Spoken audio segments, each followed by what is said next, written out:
wasiirka wasaaradda howlaha guud iyo guryeynta Somaliland oo ay weheliyaan gudida diiwaangelinta hantida qaranku ayaa waxay maanta kulan ay dibad joog ka ahayd warbaahinta kula yeesheen xafiiska maamulka gobolka Togdheer warasaabka gobolka Togdheer iyo maayirka degmada Burco kulankani oo ahaa mijiirada lagu saarayay sidii loo sugi lahaa hantida ay dawladdu ku leedahay gobolka Togdheer ayaa markii uu soo dhamaaday waxa warbaahinta faahfaahin ka siiyay agaasimaha waaxda dhulka ee wasaaradda howlaha guud injineer Maxamuud Maal Cali gobol ahaan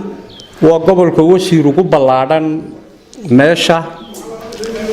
waxa hadda lagu jira qaybta galbeedka oo ood weyn ilaa hara Sheekh Xaaji Saalax aaga waa lagu maqan yahay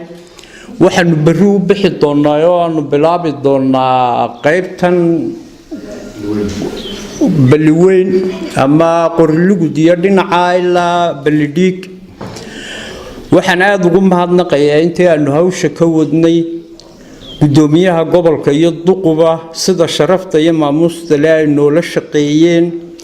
iyo mahadnaq kale oo aan u jeedinayo dadweynaha gobolka Togdheer oo gacan buuxda nagu siiyay maayirka degmada Burco Ustaad Maxamed Muraade iyo barasaabka gobolka Togdheer Xamse Maxamed Cabdi ayaa iyaguna dhankooda sheegay inay soo dhaweynayaan barnaamijkan lagu sugayo hantida dawladda halkan maalmahan waxa ka socday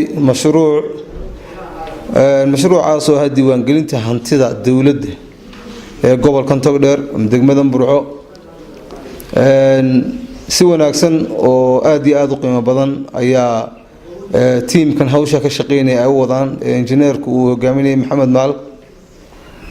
waana dhantahay sida imika nagu wargeliyeen degmada Burco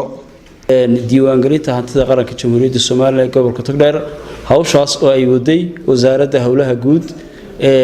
iyo staafka ka socda oo hormuudka ahaa Master Maal hawshaas waxay u socotay si wanaagsan oo qurux badan bay uga hergashay degmada sida la sheegayna wax aan maartay maanta ku soo dhamaanaya ayaa ka hadhay waan uga mahadnaqayaa marka hore guud ahaan dadweynaha reer Burco waan uga mahadnaqayaa sidii wanaagsaneed ee ay maartay u barbar istaageen oo lana shaqeeyeen tiimamka ka socday diiwaangelinta ugu dambeyntiina wasiirka wasaaradda howlaha guud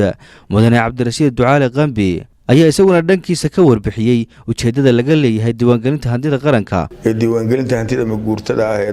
maguurtada ee dalka oo aanu ilaa bisha kowdeedii ku jiray oo aanu wadnay oo aan maanta ku sugannahay gobolka Togdheer xaruntiisa Burco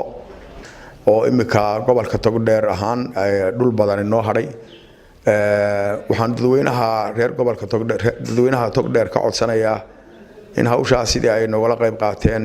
waxa hadhayna nogala qayb qaataan si wanaagsan aad iyo aad baan ugu mahadnaqayaa